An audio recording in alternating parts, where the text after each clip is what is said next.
Their full title is Associazione Calcio Milan. But in the wider world of football, the simpler version, AC Milan, evokes images of greatness. They have a trophy room to be proud of, a room reflecting the exploits of some of the sport's most illustrious figures. And as the 80s became the 90s, 3 European Cup wins testified to a style of play that hugely influenced football at home and abroad.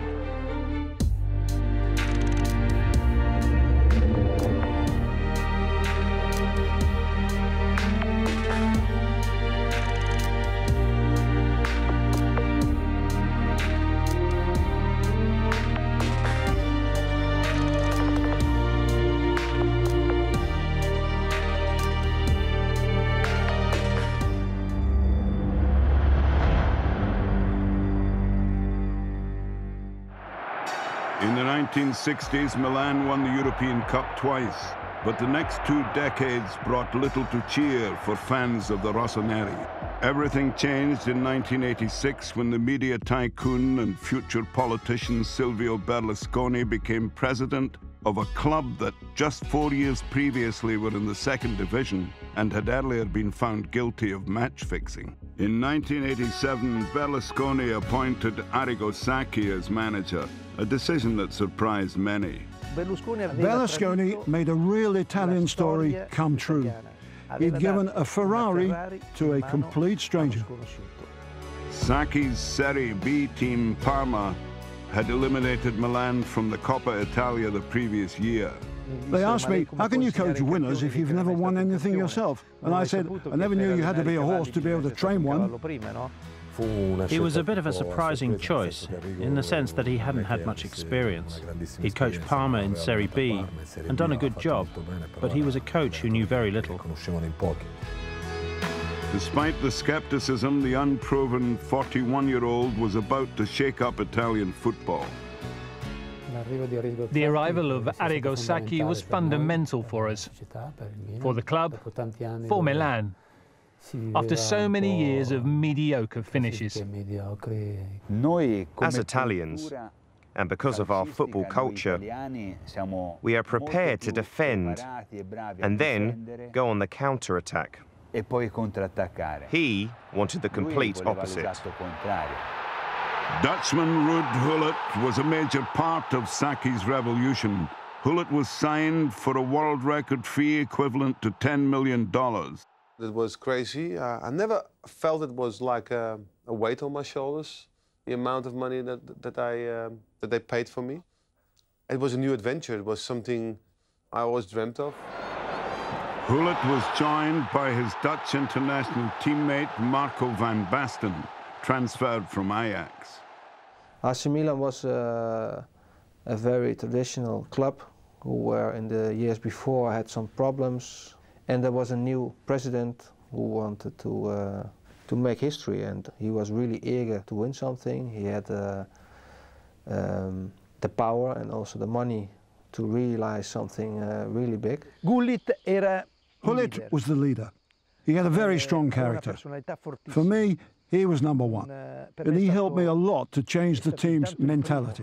In Italy, you score a goal and everyone defends the lead, and I would say, no.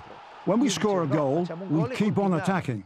Van Basten was the best of them all, the classic case of the icing on the cake. But plagued by injury during his debut season, Van Basten scored only 3 times in Serie A.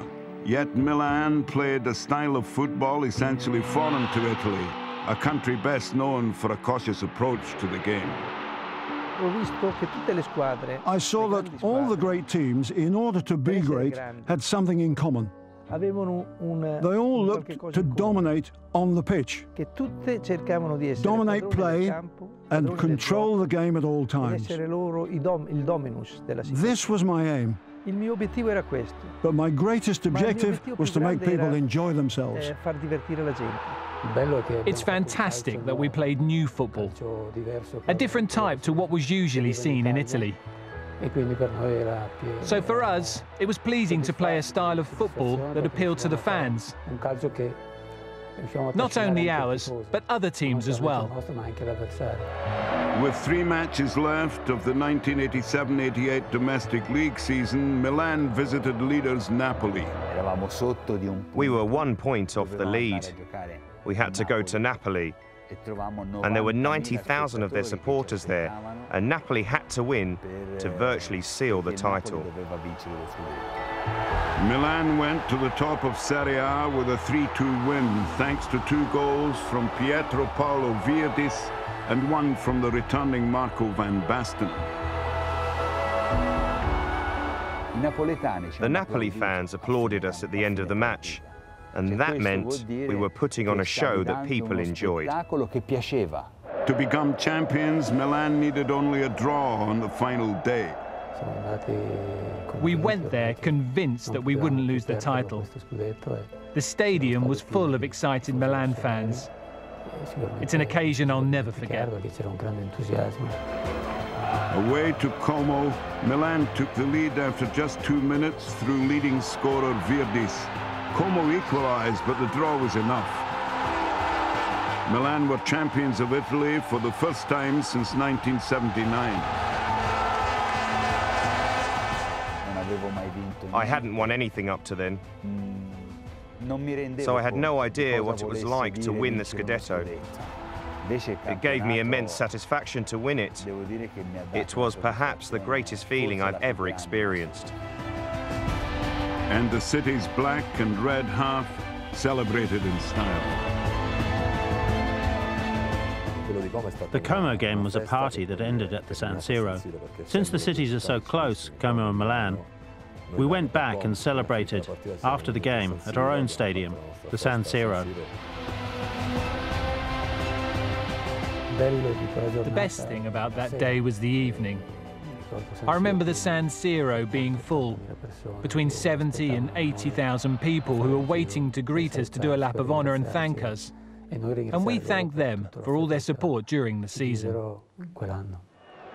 That summer, the Netherlands became European champions for the first time, defeating the Soviet Union 2-0 in the final with goals from Milan's outstanding Dutchmen, Gullit and Van Basten. And another player instrumental in that success, Frank Rijkaard, was the next to arrive in Milan. I joined the team at the right moment, and Saki, he was the leader of the orchestra, and he made the team play some very good music. Rijkaard was a phenomenal midfielder, not always as professional as I wanted him to be, but a truly formidable player. I have to say, out of the 3 Dutch players, he was the most complete. Rijkaard was the most versatile player in the team. He had everything. He knew how to defend, knew how to attack, scored goals. Rijkaard's arrival completed a great squad. Milan had thick fog to thank for rescuing their 88-89 European Cup campaign at the second round stage. They were trailing to Red Star Belgrade when the second leg was abandoned. Our story began there because if it wasn't for the fog, we wouldn't have won that game. For us, it was a helping hand from above, from our leader. The rearranged match ended level after extra time, so a penalty shootout ensued. Giovanni Galli saved Red Star's 4th penalty. If Rijkaard scored, Milan were through. It was there that our story began, and like anything, you need a bit of fortune. There have been many memorable occasions at the San Siro, but few more so than the second leg of the European Cup semi-final against Real Madrid, a match still vividly recalled. We were a bit daunted, but the true satisfaction is that we did something epic. That Real Madrid team was a great one. After 18 minutes, Carlo Ancelotti put Milan ahead on the night and 2-1 in front on aggregate. I didn't score many goals during my career because I didn't have that many chances. But during that game, I played a bit further up the pitch. I had some good chances and I took one of them, and it gave me great satisfaction.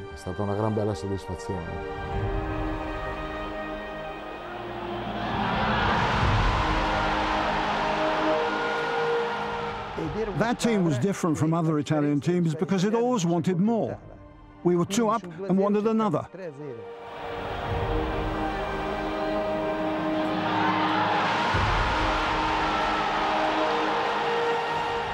At 3-0, we wanted 4-0.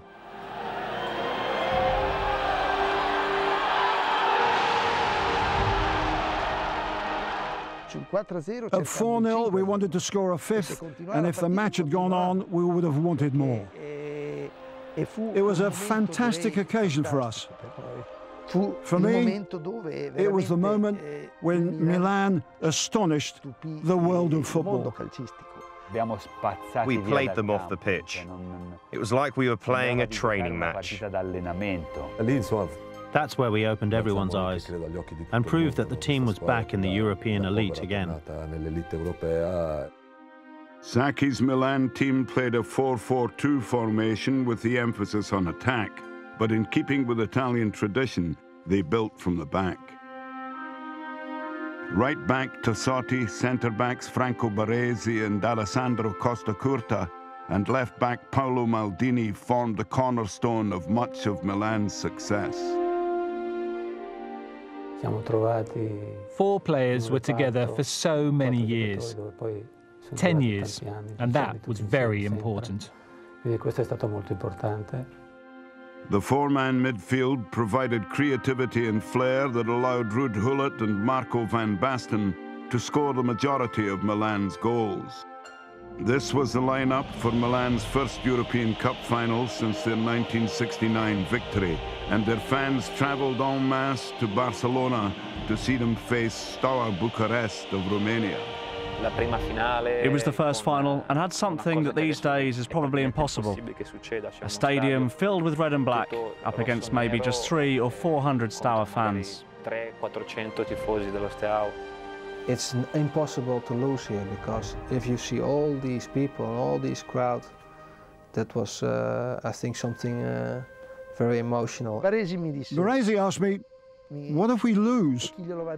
And I replied, we can't lose. In the dressing room, everyone had their heads down like this. I went around and touched every player on the head. I told them, you should have only one thing to worry about. Play like you can. If we do that, then we won't lose. We looked into each other's eyes and said, we can't fail. I asked the players that afternoon what they thought, and Gullit said, we'll attack them from the first minute until we have no more energy left. From the first minute, we dominated the game. We played a very good game, all of us. After 18 minutes, Milan took the lead their domination deserved through Ruud Gullit.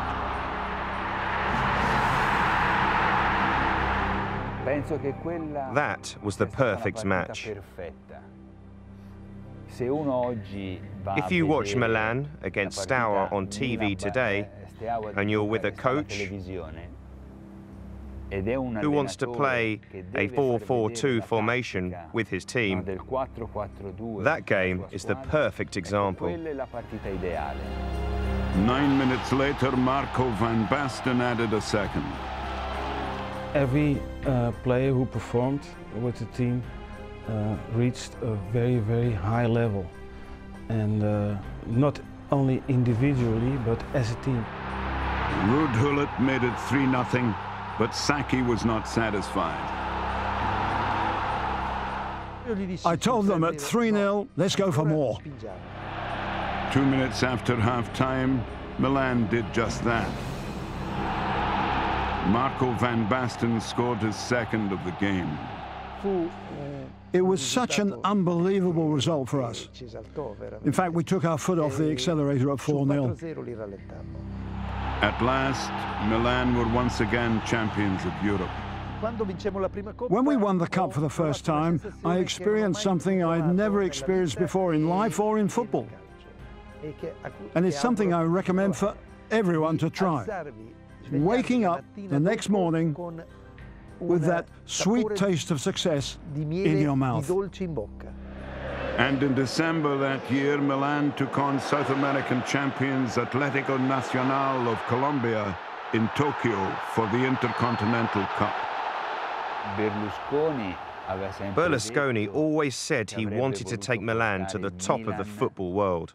And we had to win that game to become the best in the world.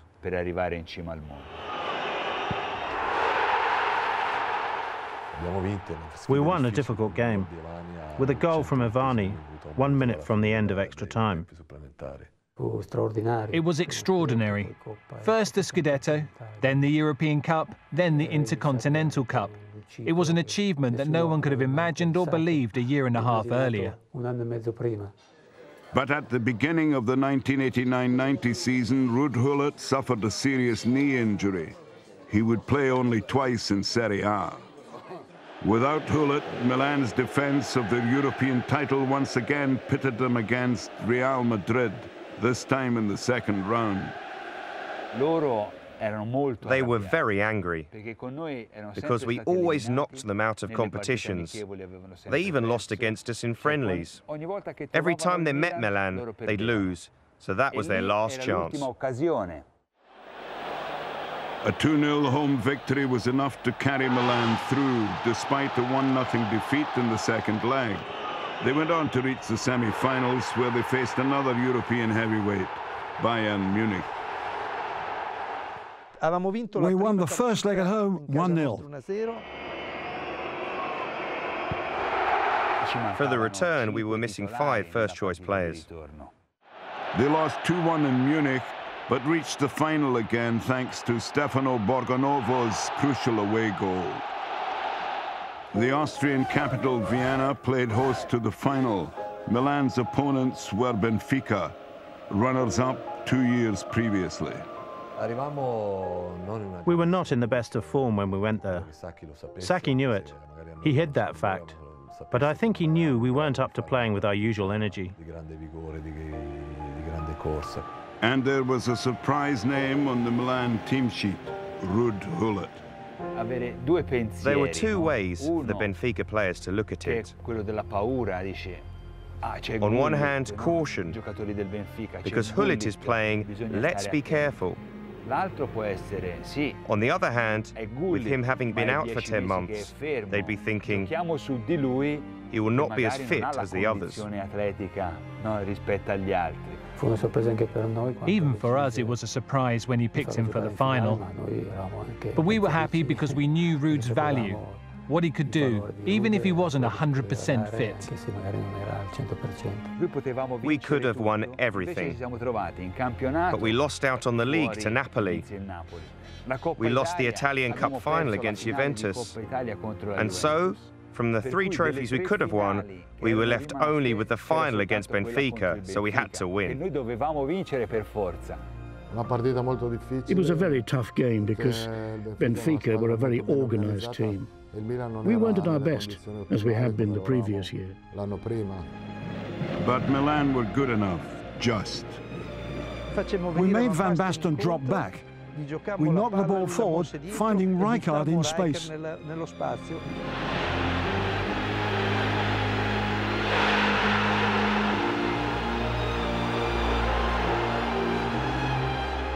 Great pass of Marco, and I was lucky enough to make the goal. We managed to win. I have to say that the second European Cup was a lot harder than the first. The following year we were defending the title, and that may have been an extra pressure. Just under 7 months later, Milan retained their Intercontinental Cup crown in Tokyo, beating Olimpia of Paraguay 3-0 with Rijkaard scoring twice. Sacchi had delivered so much, but in 1991 he brought his Milan career to an abrupt halt. I was tired. I asked for everything and I gave everything I'd got. And I could no longer give my all. I was looking for a new challenge because I'd won everything. His replacement was Fabio Capello, who had had a brief spell in charge in 1987. It was difficult for me to return after so many years of success under Sacchi. Because I had worked away from football for 4 years, for most people, I wasn't really the most popular choice. Capello kept faith with many of Sacchi's players and soon won over his doubters. The European Cup proved to be a step too far, but in 1992, Milan regained their Serie A title in fine style, without losing a game. Only Perugia had ever previously gone through a league season unbeaten.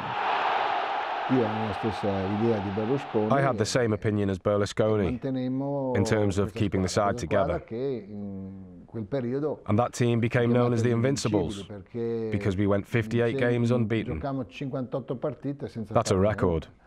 We won the title without losing a game, and the run continued. 1993 saw Milan defeated 1-0 by Marseille in the final of the newly established Champions League, but they did retain their Serie A crown, suffering just 2 defeats.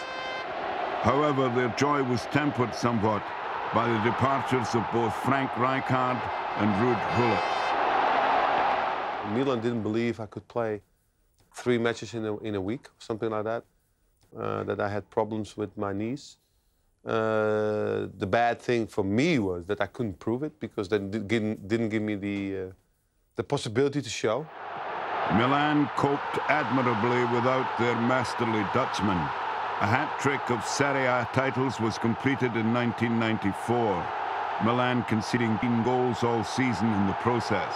And once again they reached the final of the Champions League. They confronted Spanish champions Barcelona in Athens. Barcelona were very arrogant when they arrived. They thought all they had to do was put on the shirt and they beat us. I remember the team talk Johan Cruyff gave when he discredited Milan and disrespected all those great names who weren't in the best of form. That was obvious, but they were still there. We were anxious. Up front they had Romario and Stoichkov, great players. Koeman as well. We respected them, even if they didn't play well. They were still a formidable team, but we didn't understand why they thought they'd already won. Every time we read the papers and watched on television the things that Cruyff and the Barcelona players were saying, we just became more and more determined. Catalan crowing would be silenced. Milan were missing captain Franco Baresi and Alessandro Costa Curta through suspension, yet they took the game to Barcelona. I had a chance. Dejan Savicevic had made a great move. He says he didn't want to shoot, but I think he did. But I pulled away to the back post. I was in the right place at the right time. 1-0 after 22 minutes, and Milan were hungry for more. Roberto Donadoni made a run on the left, and I thought to myself, just have a go.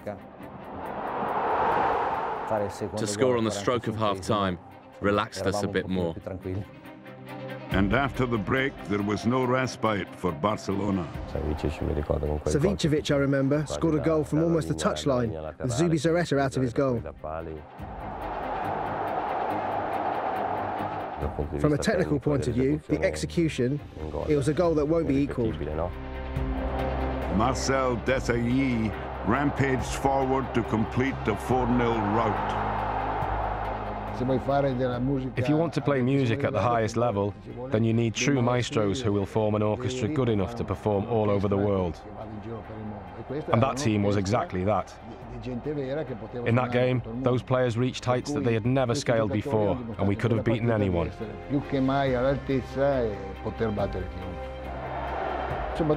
It gave me immense pleasure, most of all because when I'd started 2 or 3 years previously, it wasn't something that I could easily have imagined.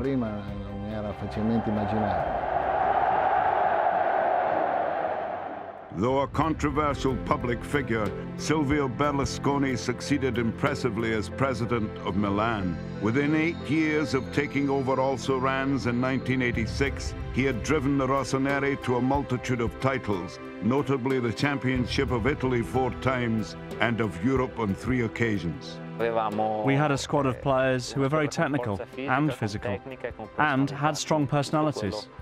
Everything a team needs to be great.